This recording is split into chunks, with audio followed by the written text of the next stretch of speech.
संगत जी, यह मानव जीवन परमात्मा की सबसे बड़ी नेमत है।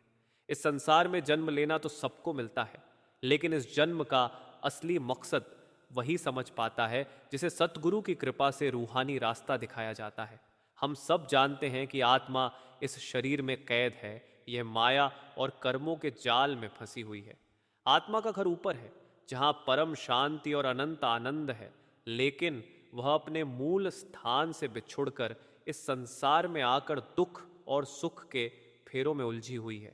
सदगुरु इसीलिए इस दुनिया में आते हैं कि हमें हमारी असली मंजिल की याद दिलाए और उस रास्ते पर हमें चलाए। यह रूहानी रास्ता कोई कल्पना नहीं, ये एक सच्चा और अनुभव करने योग्य मार्ग है। जब आत्मा नाम से जुड़ती है, जब सुमिरन और ध्यान की बख्शिश सतगुरु की रहमत से मिलती है, तब धीरे धीरे यह आत्मा अपने भीतर छिपे दरवाजे खोलने लगती है। यह मंजिलें सिर्फ किताबों में लिखी बातें नहीं हैं, बल्कि हर साधक अपने अभ्यास के जरिए इन्हें अनुभव कर सकता है। सदगुरु महापुरुष बार बार यही समझाते हैं कि मंजिलें ऊंचाई पर नहीं बल्कि हमारे भीतर ही हैं।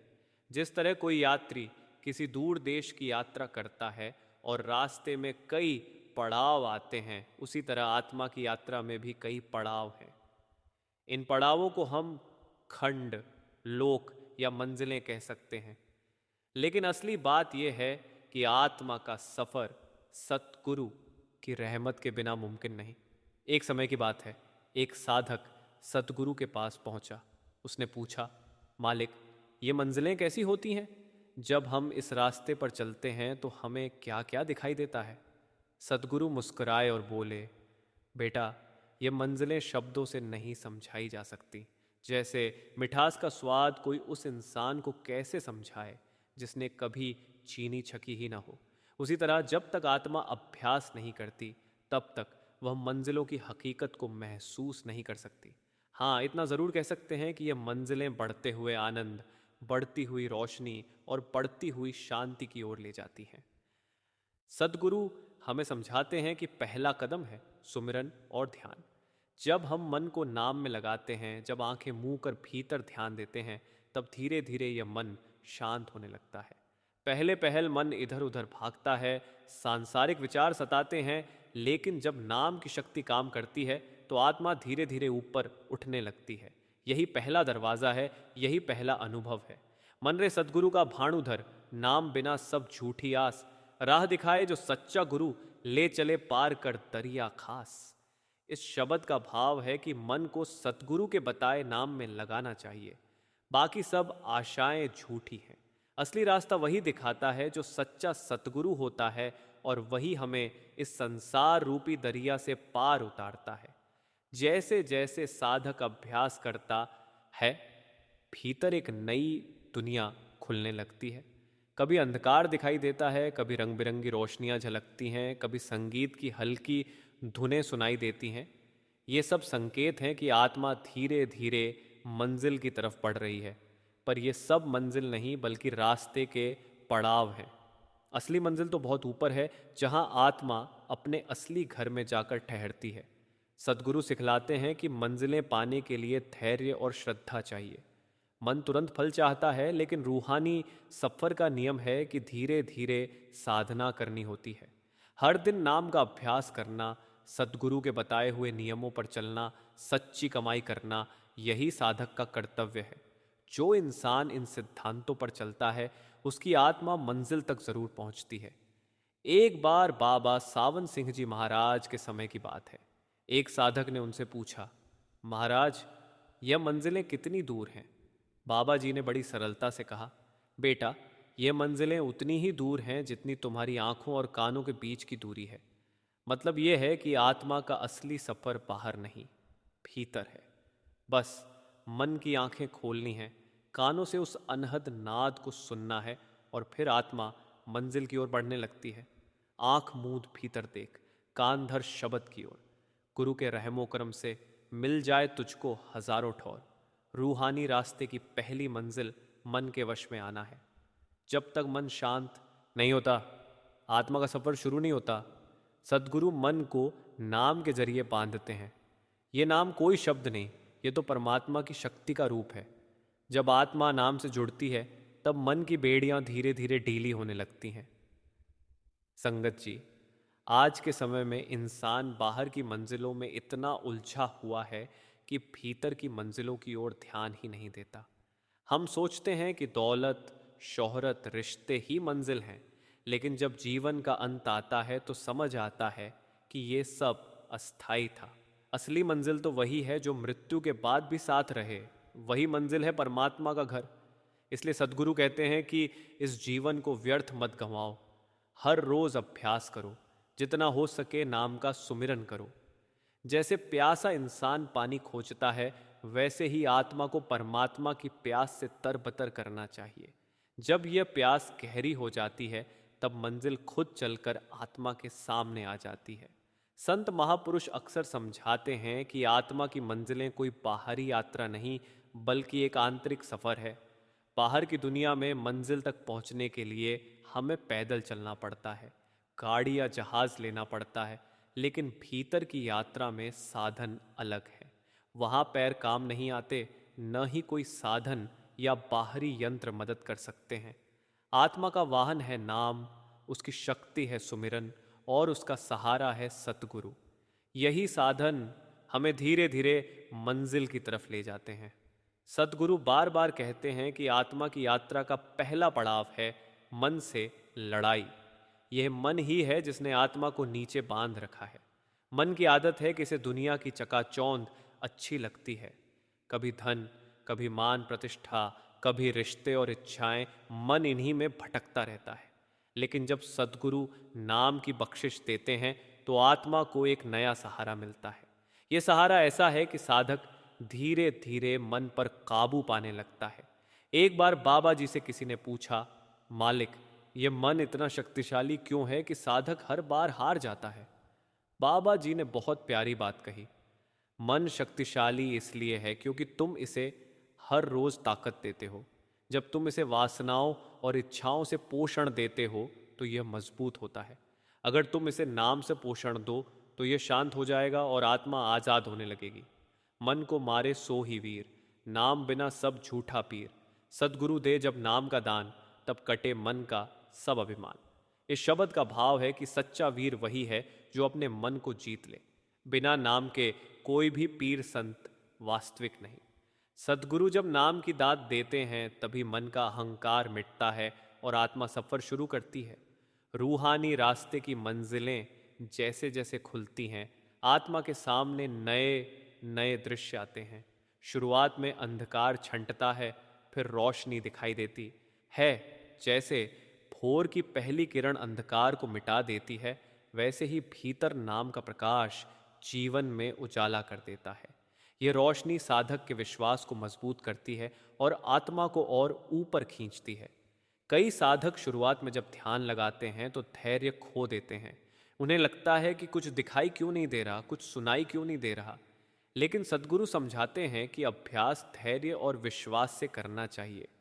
किसान जब बीज बोता है तो उसे तुरंत फल नहीं मिलता। पहले जमीन को सींचना पड़ता है, धूप और बारिश सहनी पड़ती है, तब जाकर पौधा अंकुरित होता है। उसी तरह रूहानी अभ्यास में भी निरंतरता और विश्वास जरूरी है। एक प्रसंग बाबा सावन सिंह जी के समय का है। एक साधक ने उनसे कहा, महाराज, मैं रोज ध्यान करता हूं, लेकिन मुझे कोई अनुभव नहीं हो रहा। बाबा जी ने मुस्कुराकर कहा, बेटा, तुम अनुभव तो पा रहे हो। अगर तुम पहले दिन 5 मिनट बैठते थे और अब आधा घंटा बैठ सकते हो तो यह भी अनुभव है। पहले मन बहुत भटकता था, अब थोड़ी देर टिक जाता है, यह भी अनुभव है। मंजिल की राह पर चलना ही सबसे बड़ा अनुभव है, बाकी सब धीरे धीरे खुद आता है। यह सुनकर साधक के मन से बोझ उतर गया। असल में यही सच्चाई है। मंजिलें पाने का मतलब ये नहीं कि तुरंत आत्मा को ऊंचे लोक दिखाई देने लगे। मंजिलें तो धीरे धीरे खुलती हैं, हर रोज अभ्यास से। धीरे धीरे रे मना, धीरे सब कुछ होए। माली सींचे 100 घड़ा, ऋतु आए फल होए। यह शब्द हमें धैर्य का संदेश देता है। साधना की राह में धैर्य और विश्वास सबसे जरूरी है। आत्मा को मंजिल तक ले जाने का काम सद्गुरु कर रहे हैं, हमें सिर्फ अपना कर्तव्य निभाना है। संगत जी, रूहानी रास्ते की मंजिलें हमें यह भी सिखाती हैं कि बाहरी दुनिया का मोह धीरे धीरे ढीला करना है। यह दुनिया अस्थाई है। धन, मान, शरीर सब कुछ यहीं रह जाएगा। जो आत्मा को सद्गुरु का नाम मिल गया वही सुरक्षित है, बाकी सब तो स्वप्न समान है। एक बार किसी साधक ने बाबा जी से पूछा, मालिक, जब मंजिलें इतनी ऊंची और सुंदर हैं तो आत्मा इतनी देर से क्यों भटक रही है? बाबा जी ने बहुत सुंदर उत्तर दिया, आत्मा भटक रही है क्योंकि इसे अपने घर की याद ही नहीं। जब सतगुरु इसे याद दिलाते हैं कि तेरी असली मंजिल ऊपर है, तभी यह जागती है, वरना यह माया में खोई रहती है। इसलिए सतगुरु का सबसे बड़ा काम यही है, आत्मा को उसके असली घर की याद दिलाना।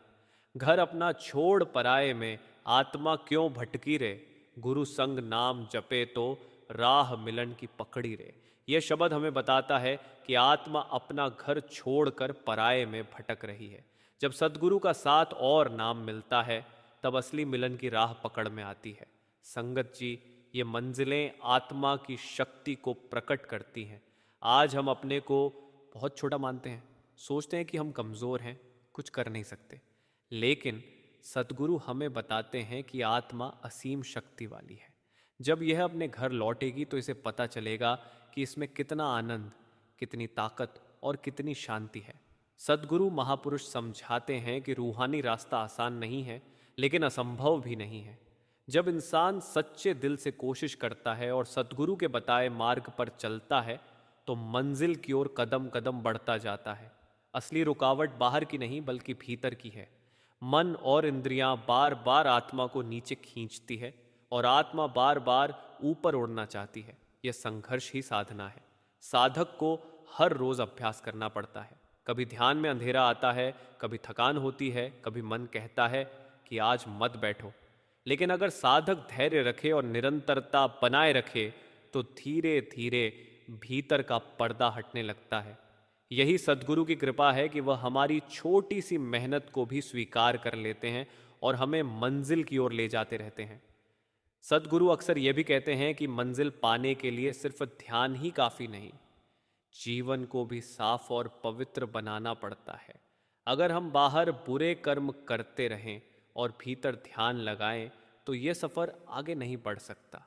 जैसे नाव में छेद हो तो नाव डूब जाती है, वैसे ही अगर साधक अपने कर्म सुधार नहीं करता तो उसका अभ्यास भी डगमगाने लगता है। इसलिए नाम का अभ्यास, कर्मों में सुधार और सद्गुरु के बताए सिद्धांतों पर चलना, ये तीनों बातें साथ साथ जरूरी हैं।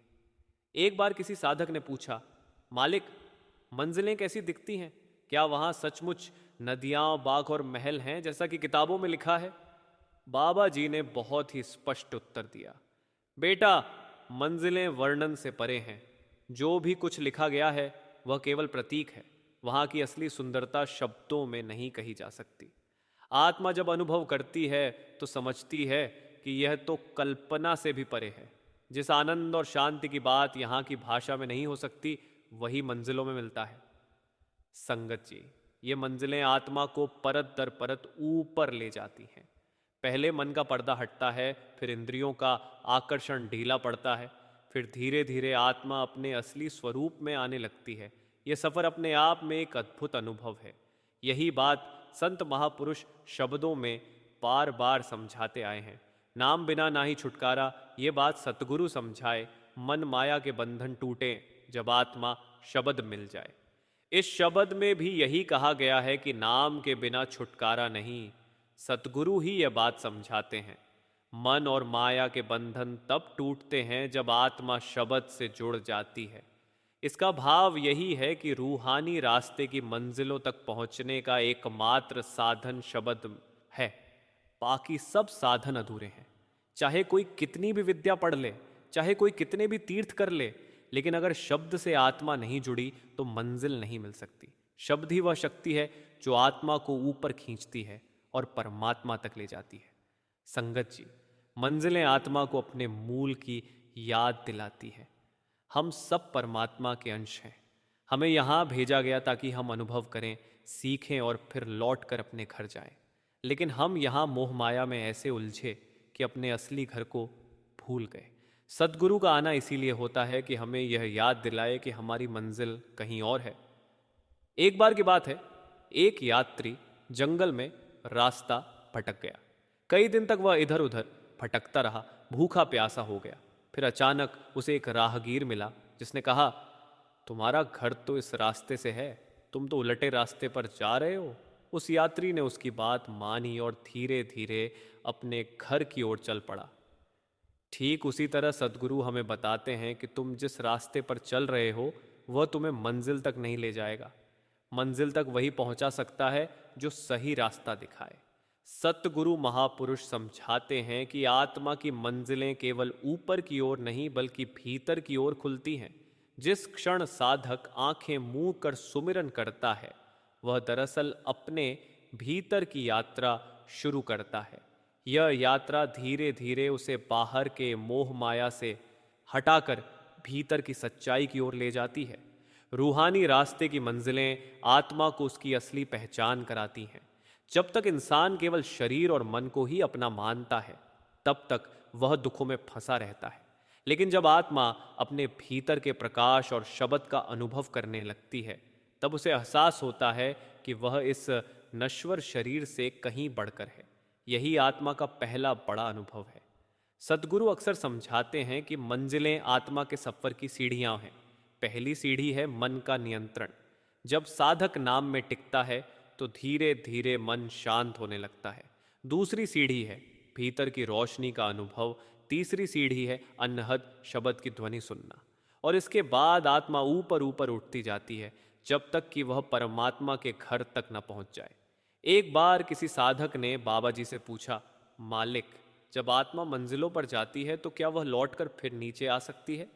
बाबा जी ने मुस्कुराते हुए कहा, हाँ बेटा, आत्मा सद्गुरु की कृपा से ऊपर जाती है और फिर उसी कृपा से नीचे आती है ताकि अपने अनुभव से और मजबूत हो सके। मंजिल तक पहुंचकर आत्मा को मालूम होता है कि असली सुख वहीं है। तब उसका मन दुनिया की ओर मुड़ता ही नहीं।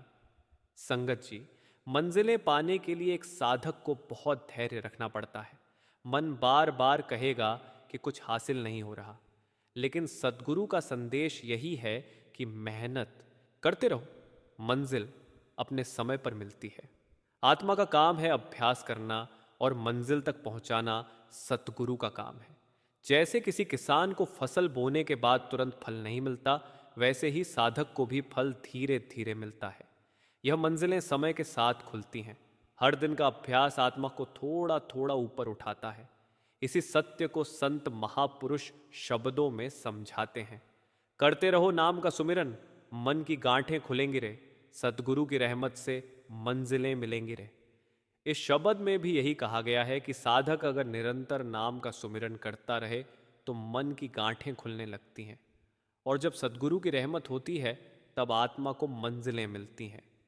ये बात साफ है कि मंजिल पाने का साधन सिर्फ सतगुरु का नाम है, बाकी साधन अधूरे हैं।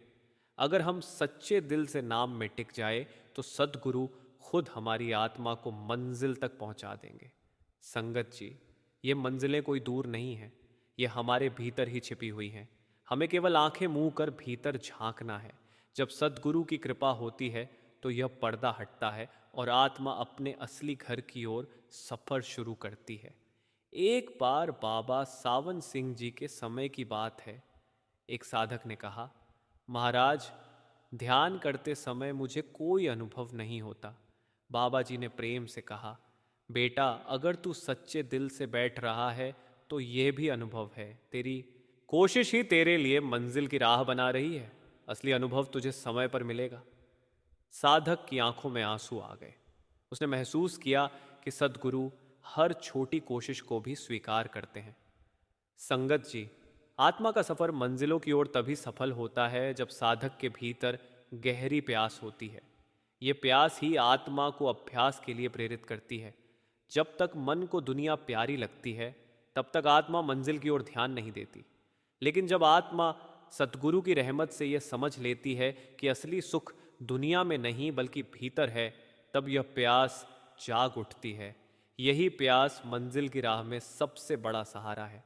सतगुरु अक्सर उदाहरण देते हैं कि जैसे प्यासा इंसान पानी की तलाश करता है, वैसे ही साधक को मंजिल की तलाश करनी चाहिए। अगर प्यास ही नहीं है तो साधक अभ्यास में बैठ भी जाएगा तो मन नहीं टिकेगा।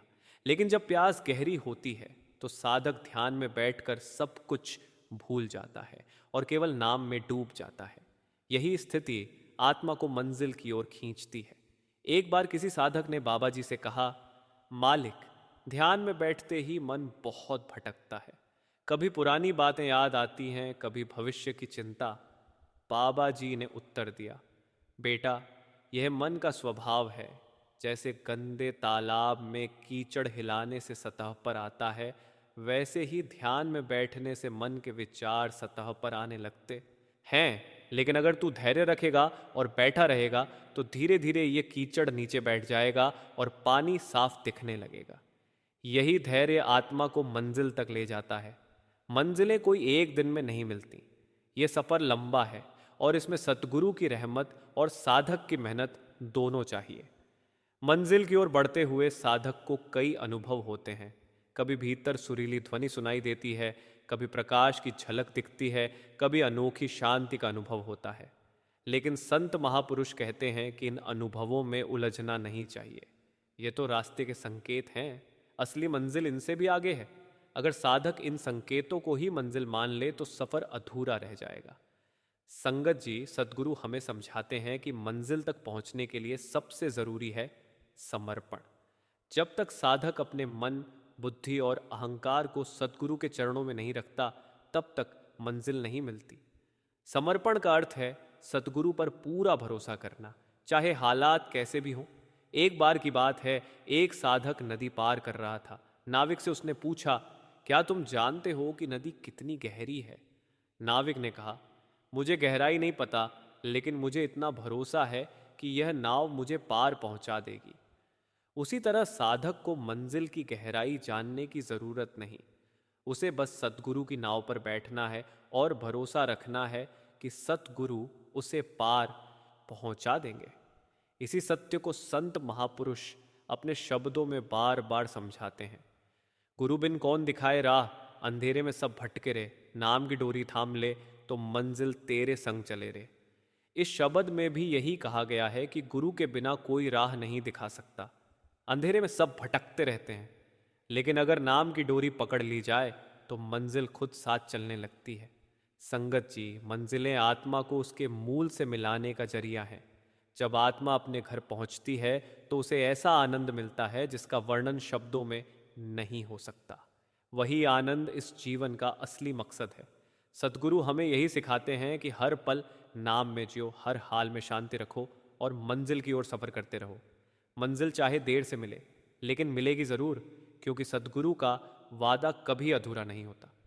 भाइयों और बहनों, रूहानी रास्ता कोई साधारण यात्रा नहीं है, बल्कि यह आत्मा की परमात्मा तक की सबसे पवित्र मंजिलों की यात्रा है।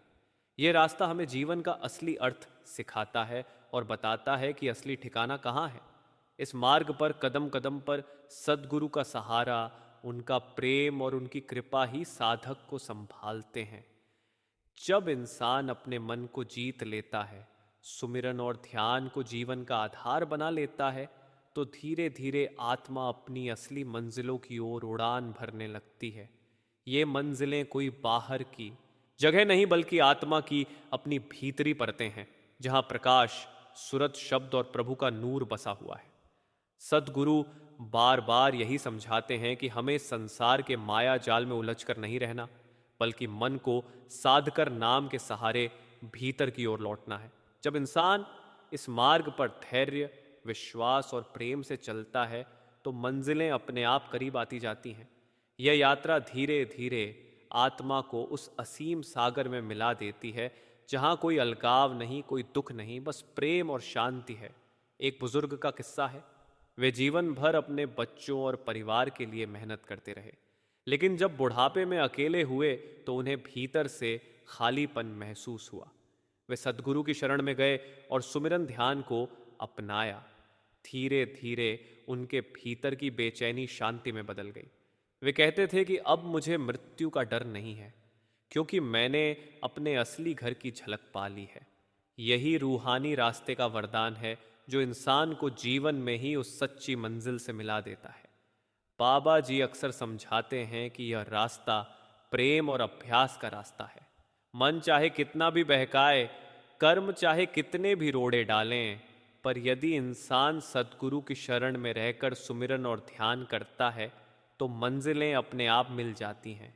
अंत में यही अरदास है कि हमें भी सद्गुरु इतना धैर्य, विश्वास और प्रेम दें कि हम इस रूहानी रास्ते पर अडिग रहकर अपनी आत्मा को उसकी असली मंजिल तक पहुंचा सके। सब्सक्राइब करना न भूलें। रूहानी राह चैनल से जुड़े रहें ताकि सतगुरु की इन प्यारी वाणियों और सत्संग का लाभ आप तक लगातार पहुंचता रहे।